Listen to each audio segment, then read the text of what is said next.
plan worked. You seem so, mellow energy right now. I am super mellow, but that's going to change real quick because we're just going to be fangirling this whole episode. This is all we're going to do today. We really are. We really are. Welcome to Story Sirens, the podcast where we deep dive into myths and legends from around the world. And this month in particular, we are deep diving into myths and legends from our fave movies. My name is Yenny. And I'm Sarah. As our fourth week into Mythological Movie Month rolls on in, we've given you a blast from the past with Jurassic Park. An adventure into the myth of the last unicorn. And a magical experience covering Howl's Moving Castle. But these have all been movies from the relative past. Mm-hmm. And while we love our comfort movies, because surely these are all comfort movies, there is a new movie that has taken over all of our spare time. You could say it's a golden movie. One that really lets you be free from the real world for a bit. And it's all about demon hunters. And not just any demon hunters, but K-pop demon hunters. I will be your little soda pop Saja boys. We're cute and savage. Who's the baddest? Us. Hello. All right, so obviously Yenny and I have been way obsessed with the new Netflix movie, K-pop Demon Hunters. And now that it's been out for a month or so, we have loved seeing it take over. I'm serious. Take over completely the internet. No matter the social media app, we're sure you've come across some art piece or movie clip or meme about this movie. And so we thought, why not cover this movie during our Mythological Movie Month? Because while this film has catchy songs, a love story that makes me cry, and a beautiful tale of friendship and acceptance, it is also filled to the brim with Korean mythology. And what better way for us to honor the film than by chatting about all the big and little moments throughout the film showcasing Korean myth and folklore. Unlike our past weeks where we've summarized the films, we're pretty sure you've already seen this film at least once. I've seen it twice in 1 week and have the playlist on repeat, so I'm not even surprised because same. We'll be solely focusing on the folklore sprinkled throughout the movie, explaining the particular scene in which we find that one myth or legend.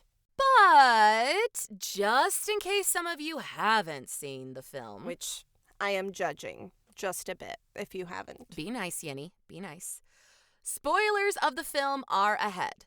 So pause this episode, go watch the movie, and come back. Bye-bye. And here is a quick premise of the movie.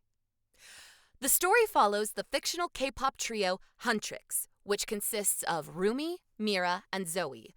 The world knows them as superstars, but the demon world knows them as the scourge of their existence. Following the example of generations of musical demon hunting trios, the girls use their songs and their weaponry and fighting skills to protect the world from demons, especially the powerful and manipulative Guima. Their music unites the souls of all who listen, and the unity of the people through music creates a protective barrier against the demons called the Honmun.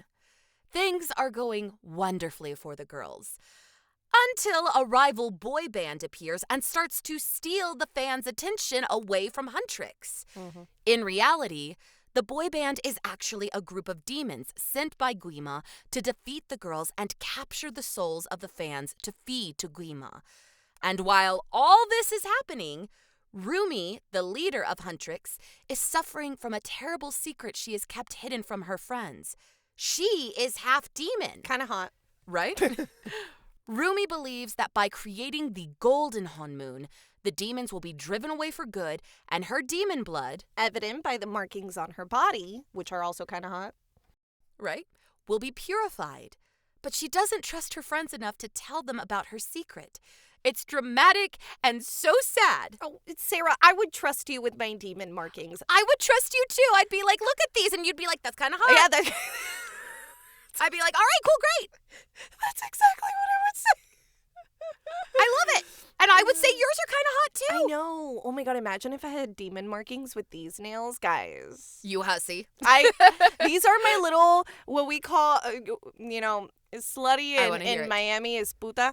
But yes. But we say it like nice. Oh my god, you're such a puta. But yes, for those of you who are only listening to the podcast, Yinny, Little Miss Queen of like iridescent and pearly and pink nails, currently has like these flaming red nails for a show she's about to do. Yes. And every time she moves her hands, I can tell she's like, oh my gosh, what's that? I know. I do look like a little hussy. But I'm in my pooty era, even though I'm like literally about to get married, but it's okay. You're literally about to get married. Yes, absolutely. 100%. All right. Let's go ahead and look a bit deeper into the elements of the film and not my nails. Shall we? Great idea.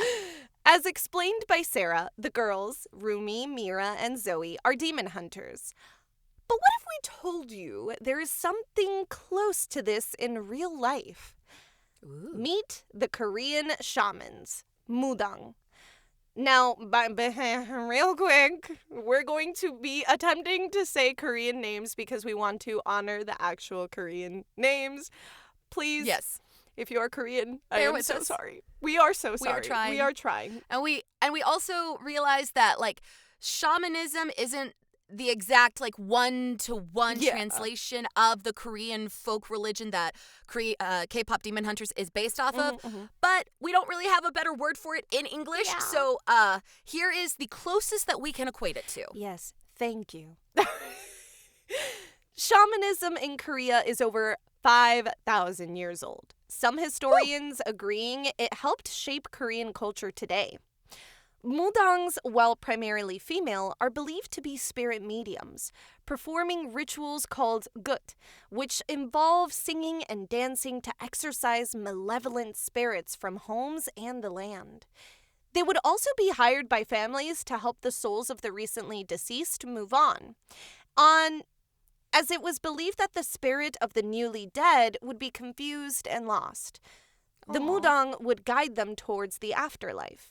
Then, as part of the ritual cleansing, the family would get rid of the belongings of the dead so that they would have nothing be tied to the physical world, which happens a lot, even in other cultures too. We've actually discussed quite a few guides to the afterlife in different cultures already in this podcast. And they all, while a little bit different, they do have some similarities. Yeah, I do. I would just like to say briefly, I love how in Western culture we have so many stories of haunted objects and ancient objects and everything because we do hold on to those objects for so long, like they pass generationally. Whereas, right here I can see like, oh yeah, this is why we don't have a problem with haunted objects because the person who owns them died. Get rid of it. Get rid of it. Gone. So there's actually two ways to become a mudang. Being born into a shaman family, known as Susup Mudang. Again, I'm sorry, I tried. Or by way of a mystical experience that deems you've been chosen by the spirits, called Gansing Mudang. Again, I tried. Ooh, that is way cool. So, you kind of have like sort of that chosen one moment. Oh, yeah. You imagine you just wake up and the spirits are like filing their nails, their bright red nails like mine, and they're like, oh, girl. Welcome to the club. Your life is about to get so interesting. Yeah, and not by choice. Now, hereditary shamanism seems to be the case for the members of Huntrix, Rumi's mother being a previous K-pop demon hunter. And the girls are tasked by their mentor, Celine, to create the Golden Honmoon and forever seal away demons.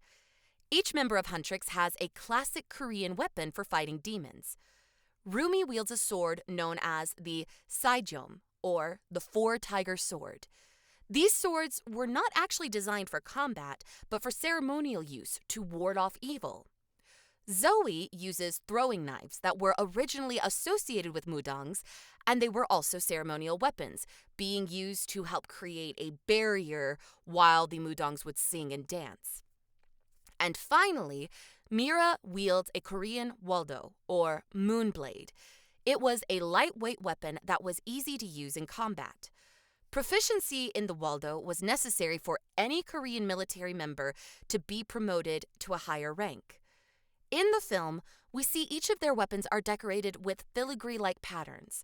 There's been some debate online forums as to whether those patterns were constellations or protective charms, but what we do know for sure is that, like all the details in this movie, those patterns have a purpose.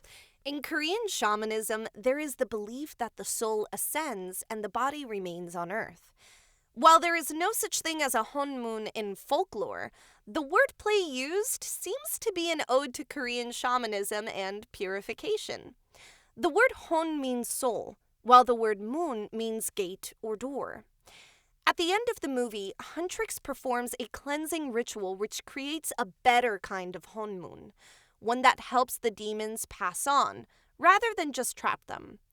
We'll go ahead and we'll talk about this again a little bit later in this episode as well. This ties in well with the gut ritual Mudang's hold. While there are private gut ceremonies, there's also larger ones where the whole village is involved. The point of the ceremony can be to wish for a good harvest, to pacify deities and the dead, and even pray for peace. The system of the golden honmun, what has been the previous goal of the movie, no longer works. The world needed purification, not another barrier. So the rainbow/iridescent honmun was created by the end of the film. Rumi could not exist in the world of the golden honmun, and the demons and ghosts would never find peace. It would just be a barrier, and it would not be a purification process that allows everyone to move on. Mm-hmm. Remember Rumi's final words to Celine? If this is the honmun I'm supposed to protect, I'm glad to see it destroyed, when referring to the golden honmun. This signifies the change in dynamics from exercising to purifying. And in the end, the power of the audience's soul is what gives the girls new strength and outfit upgrades. Again, I love there are magical girl motifs in this film. Yes. That just, Now, the audience helping out is also something that is used in many guts. The audience plays a part by singing and dancing, which we can see through the help of the audience in the film and their souls really giving them extra powers. So it's a very, very cool thing. I love And that. honestly, it's the reason why they're able to beat Gima. Now, on the topic of Gima, aka the evil spirit and antagonist of the film, the word gi means ear, while ma has several meanings, one of which is to cover. One of the direct translations we found for Gima means earmuffs, which seems appropriate since Gima has the power to make the characters, such as Junie, hear his shame over and over again, My baby. as well as take it completely away. Alternatively, gi may also come from guishin, which means ghost. Gima is seen surrounded by demons, which we all know are spirits and ghosts of the deceased, left to live for eternity with their shame. And his powers of shame can also attack the living. The girls are fighting their own inner demons throughout the film. Rumi with the obvious battle of fighting her demon heritage, and actually becoming suicidal near the end of the movie because she believes she's nothing more than a mistake. Mira being insecure that she's not actually lovable because she's known as the wild child, even referring to herself as, quote, overly blunt, short-fused, highly aggressive. These descriptors scream therapy talk. Right? And Zoe feeling split between her Korean and American life and seeing herself as nothing more than the weird kid. Oh, my poor girls. Right? And Gima even keeps literal incarnations of shame in his presence. Guishin are spirits that are usually seen weeping or filled with distress, which the movie shows with the crying demon seen to be Saja Boy's #1 fan. There's a particular scene in the film where the girls are fighting a plethora of water demons at the bathhouse. Mulgishin in Korean folklore are water ghosts or spirits. And it's actually really sad because these are people who've drowned, be it by despair or accident. Oh my gosh, that breaks my heart. And you'll see again that weeping demon in the bathhouse scene. So they tried, it's just again like the little bits of folklore that they place in is just so well done. So well done. Yeah, because this one character is constantly crying And in front of the weeping. Saja boys because he's so excited. He's just weeping. But that is actually the kind of spirit he is, too. He is a mourning spirit. Yes. Now, circling back to the Saja boys, let's Yes, talk please. about our new fave fictional K-pop boy band, shall we? Yes. The word Saja means lion, which we can see in their band mascot and symbol, right? But that isn't all. Saja actually comes from Josung Saja, aka the Korean Reaper. Josung Saja wore a black horsehair hat and black hanbok, which the Saja boys, Jinu, Abby, Romance, Mystery, and Baby, are all seen wearing when the audience first meets them, as well as at the end when they perform Your Idol. Josung Saja guide the deceased to the afterlife, and during their final performance, we see the Saja boys guiding the audience to Gima. Who's your fave, by the way? I'm a Jinu girly. Jinu girl, 100%. But as I do personally prescribe to the fan theory that the Saja boys were their own group, and then Jinu just kind of was like, hey, you're going to help me with this. Okay. My second favorite would be Abby. He got them abs. He does! Exactly. So, all right, Yenny, I feel like we finally have somewhat the same taste in fictional men. For once. Just because, look at this. Look at this.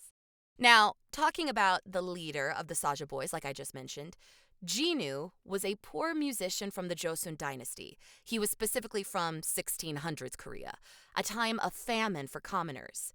Now, for context, right before this time in the 1590s, Yi Sun-sin, a military leader and admiral, created the turtle ships. Somewhat similar to the U.S. Ironclad ships.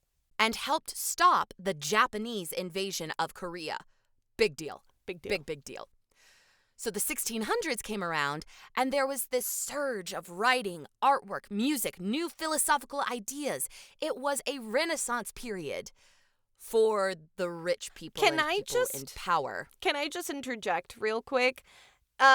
This person, Yi Sun-shin, there's actually a K-drama that I absolutely love, and it's called You Can Do It, Lee Sun-shin. And it's with IU. She's an amazing K-drama actress. You guys have to watch it. It's old, but it makes you cry. You can continue. I love it. There's also, and of course, on the less fantastical side of it, there's also a statue of him in Seoul, I believe. There you go. So, cool dude. Look him up. If I could have fit more information about him in this episode, I would have, but it doesn't entirely fit. You were it was not just allowed. Set in the stage. I was not.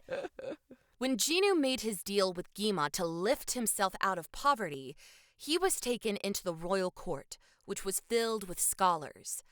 The scholars of this time period worked closely with Chinese scholars.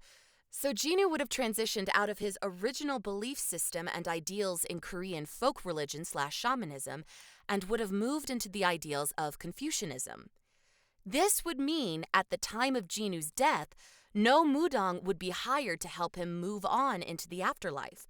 There was no ritual for Jinu's passing. And while I can't confirm this, I believe Jinu's bipa, the traditional Korean lute he plays when we first meet him in the underworld, is his bipa from his life. Oh. Again, that should have been disposed of, but now it helps Gima keep Jinu's soul tethered to his shame. Oh, wow. Make me cry, why don't you? I know. Jinu, we're all just a bunch of, Jinu giving his soul to Rumi in order to defeat Gima at the end of the movie is honestly bittersweet.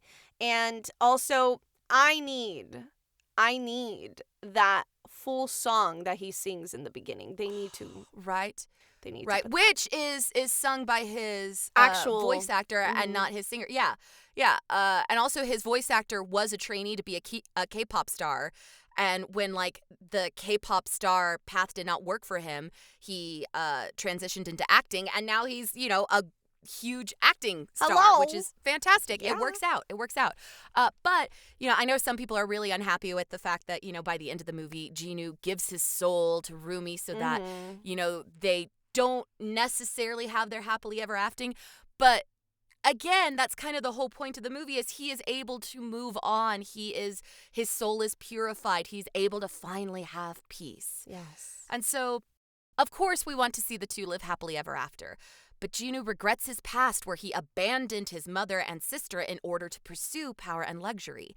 He can't fix the past, but he can help fix the present, and by extension, protect the future by helping Huntrix defeat Gima.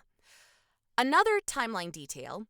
In the film, the background art / set design during the live performance of Golden looks very much like art that was popular during the Joseon dynasty in like imperial courts.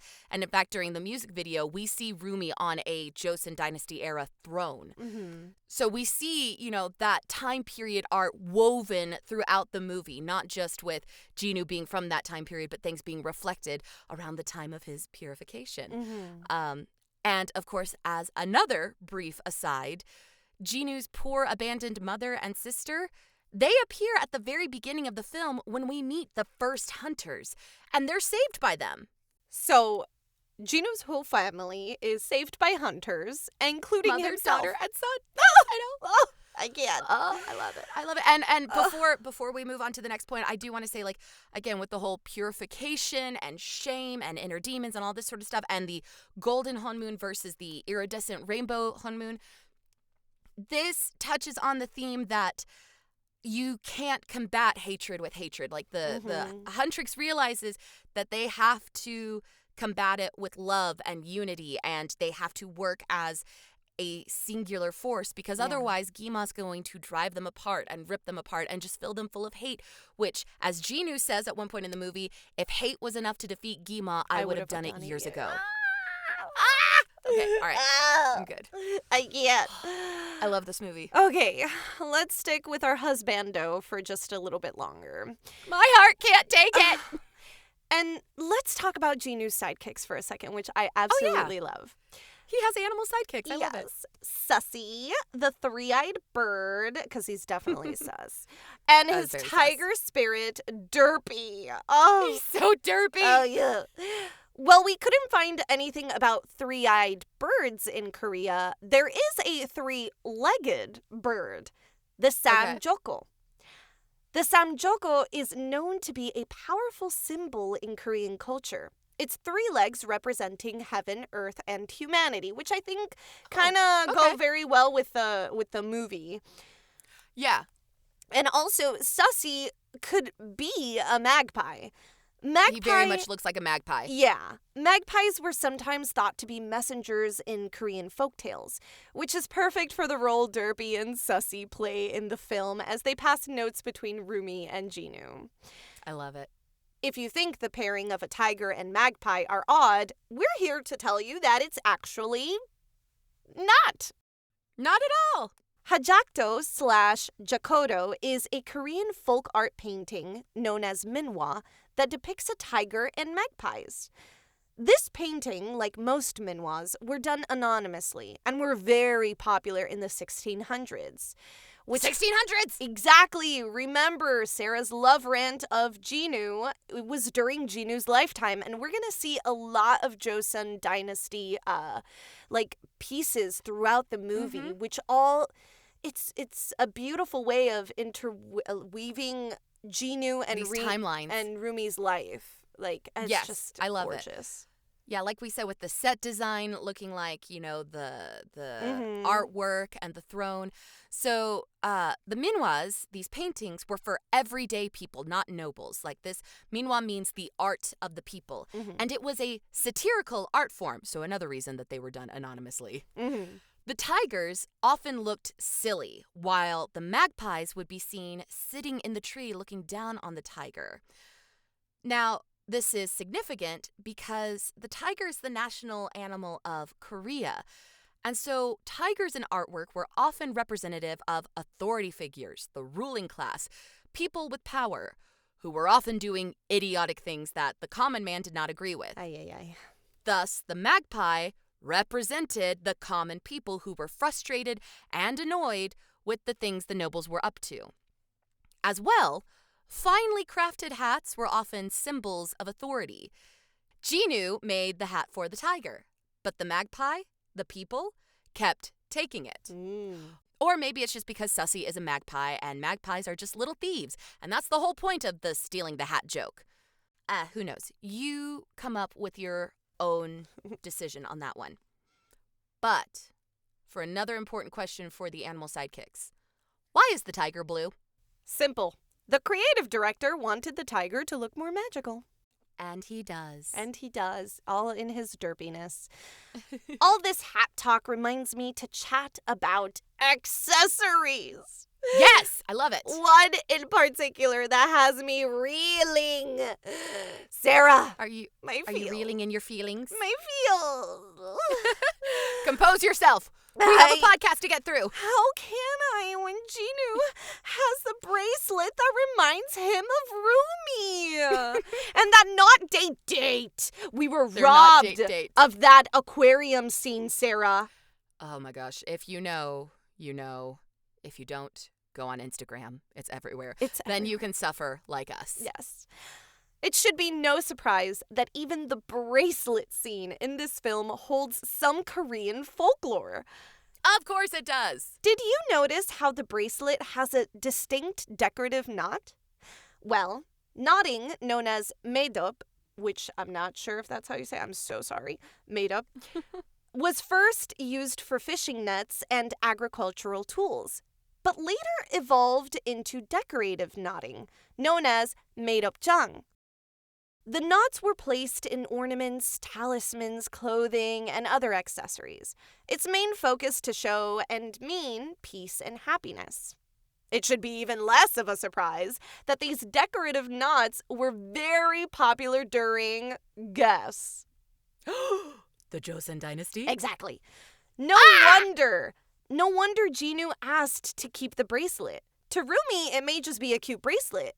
But to Ginu, it reminds him of his past, where these decorative knots represented dignity and prestige, something that he fights with. He fights with his dignity, but he wanted prestige, right? He wanted prestige.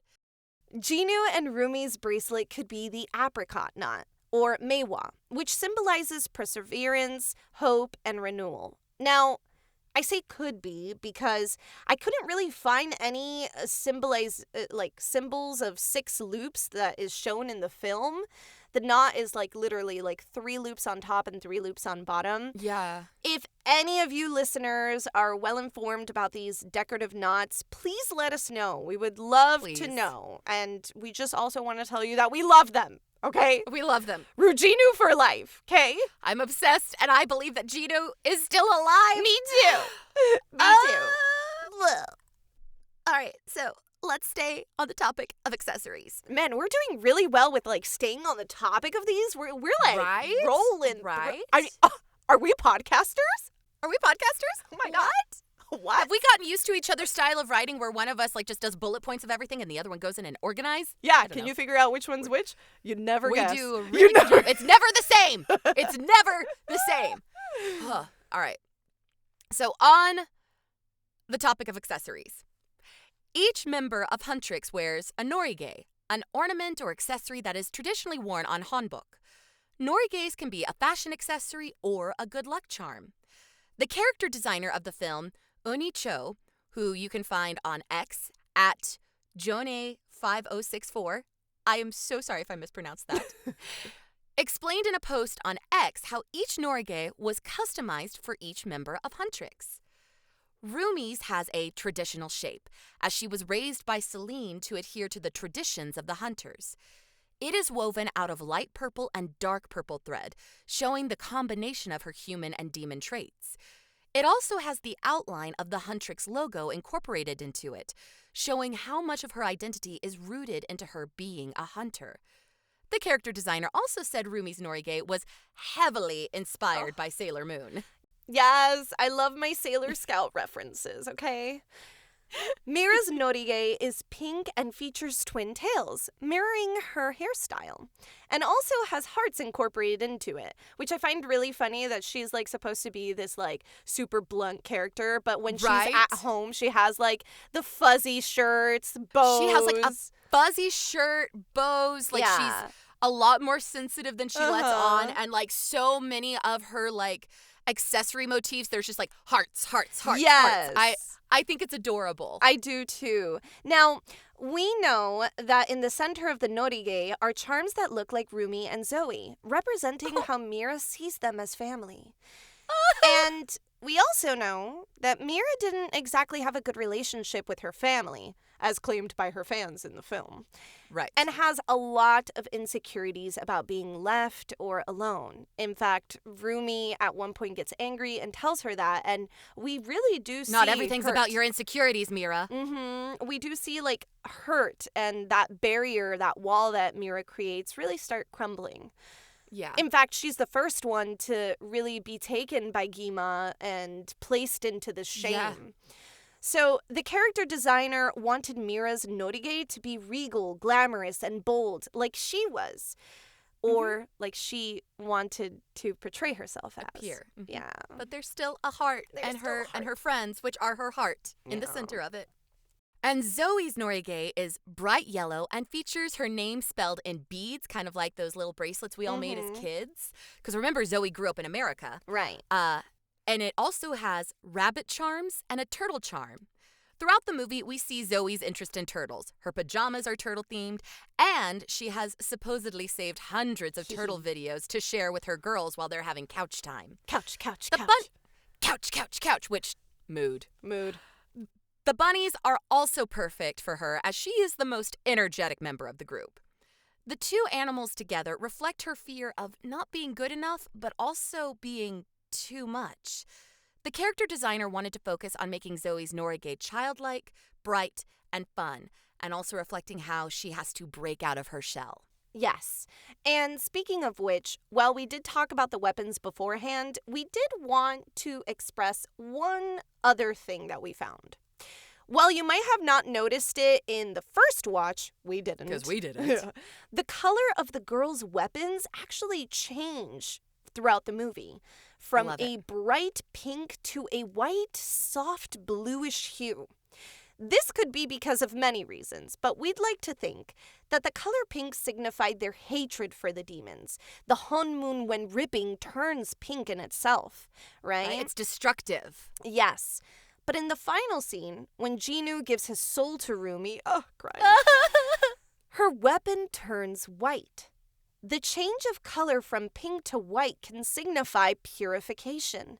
They are no longer killing demons, but instead purifying them.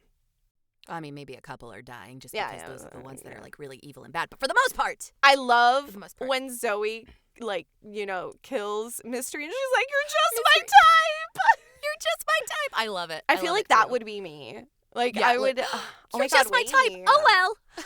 Hold up. Alex and Wait, Jared, hot demon men. Hello. Kind of into this. Hello. I need to go tell my husband that he is busy later today. Ooh, Sara. Ginny, you're thinking the same thing. I just said it. Oh, yeah. Look at me giving you my dirty you with your thoughts. hussy nails. My hussy nails. Your hussy nails. And as one last little accessory note, while this may just be our fangirling brains looking for meaning, I'd also like to mention the star accessory. Oh. Rumi wears a star at her throat in her golden costume, and Jinu wears a star earring during the end of the movie during Your Idol. These are two very pivotal scenes for them. Mm-hmm. Rumi struggles with her voice, and Jinu struggles with the voice of shame in his ear. Oh, the shame. My poor babies. Maybe now they're wearing stars for each other. Oh, 100%. I totally believe that now. Especially because, we could say that they're each other's guiding star. I mean, yes. And I would also like to mention, we didn't write this in the script, but the fact that Jinu's demon eyes don't last when he is looking at Rumi. His eyes are yellow. His human eyes come back. Yeah, his human eyes come back, and I love them. I love them so much. And of course, there's plenty of commentary about K-pop culture in the movie, which we're going to talk about right now. We're moving on from mythology to real life stuff. Oh, yeah. We're going into modern media real quick. So, one example is after a successfully completed tour, the Huntrix girls are ready to relax and do nothing but couch, couch, Couch, couch, couch, couch, couch. But then their newest single is released, albeit because Rumi releases it. And they realize that they have to begin promoting the song and rehearsing for live performances that same exact night. I feel exhausted for them. Exactly. And many K-pop fans know the strenuous lifestyle many K-pop artists have.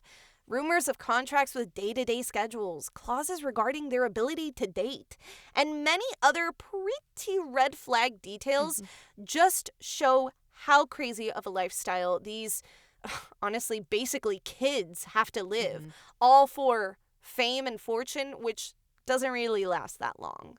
Right, which, I mean, honestly, that could be its own whole topic for Story Sirens of, the myth and exchange of fame and fortune. I mean, this kind of equates to, making a deal with the devil. Absolutely. Like, what are you willing to trade in order for fame? Yeah. And how long is that fame going to last, which we'll touch on here in just a second. So, for the Saja boys in the film, each member of the band is essentially reduced to an archetype found in many boy bands. It's a full-on commentary. Jinu's name translates to leader, and the rest of the boys are literally named after their roles in the group. Abby, a.k.a. Abs, the hot one of the group, who is probably the most sexualized. Romance, the member who always shouts out to the fans and is probably the one who is, shipped with the most people. Mystery, whose face is covered and never speaks throughout the movie. And Baby, the deep-voiced rapper of the group who has a youthful appearance and whose only spoken line in the film is "Goo Goo Gaga." Ah, yes. And of course, these reductions in personality reflect the reductions of actual people in K-pop groups, from being infantilized, over-sexualized, denied privacy, and being the object of obsessive parasocial relationships. Yes, which is not too far off from boy bands in America. I mean, for sure. Backstreet Boys and NSYNC were like in our era, in our time, were like gods. They were deities to a lot of people. Yeah. You don't even have to go that far back into the past. One Direction got that One Direction was same, huge. thing. It's very unfortunate what these men and women have to go through. Yeah. So for both groups, Saja Boys and Huntrix, there's also the issue of stealing fans from one another, something that also happens all the time in the real world of K-pop.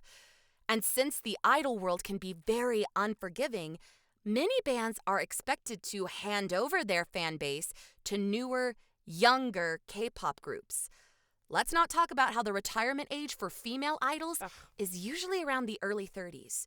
Or the fact that one of the most fictionalized aspects of the K-pop Demon Hunters movie was the girls carb loading before a performance.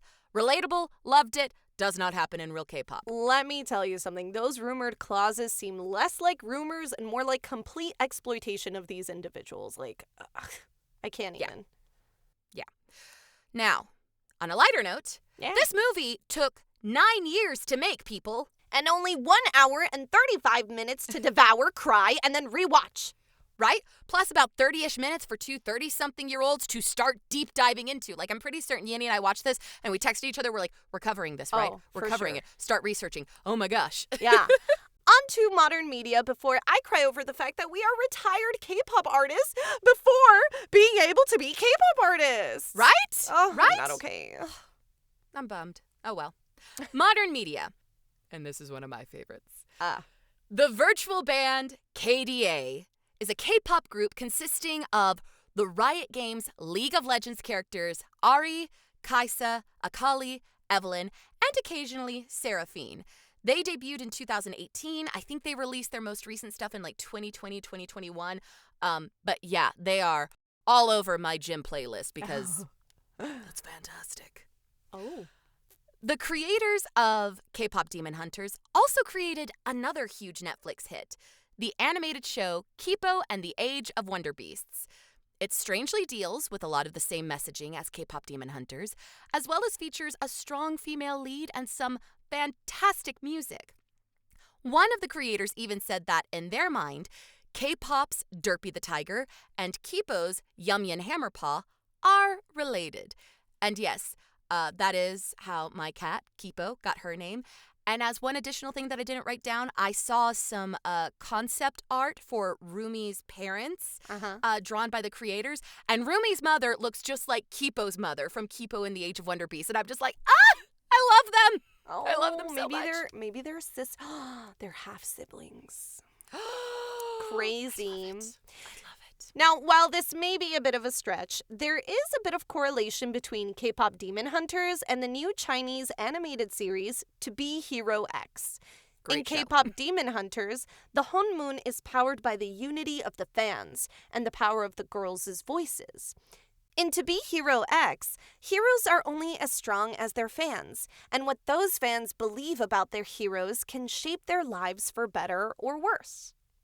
It's a pretty cool series if you need more magic and mayhem to binge. Need more K-pop? I'm sure you do. From BTS, Blackpink, ITZY, Twice, Stray Kids, Monsta X, and Girls' Generation, throwback, there is no shortage of music to choose from. I think I first started listening to K-pop around 2012, and as it's become more popular in the last decade, it has been so much fun discovering more and more bands. Aww.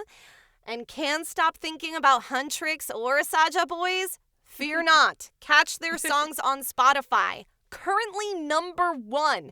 These are fictional groups that are surpassing BTS. Like, that's right? crazy. Like, what has happened? Shout out real quick to the artists. Eje, Audrey Nuna, and Ray Ami for Huntrix, and Andrew Choi, Neckwave, Kevin Woo, Samuel Lee, and Danny Chung for Saja Boys. Additionally, K-pop band Twice did a version of Takedown at the end credits. It's great. Yeah, it's so good. We had so much fun doing this episode. Let's real quick go into the siren call. Go watch K-pop Demon Hunters if you haven't. Right, like why are you even surprised? Mm-hmm. It really is a great movie with great music and a great message. It's a triple threat. Honestly, it is. It's an uplifting movie. I love it. Additionally, if we want to continue to enjoy original ideas like this, we need to show our support and watch these films. Let's let Netflix know that, yes, we want more. Yes, and Ryujinu, Zoistory, and Miro Maybe fans, let's hope for that sequel. I have so many ideas, so many theories of what could it be, because maybe Jinu is now her sword. Hello. That could be Cute. possible. I love it. Yeah. You know, there's do a y'all bunch want of to animes.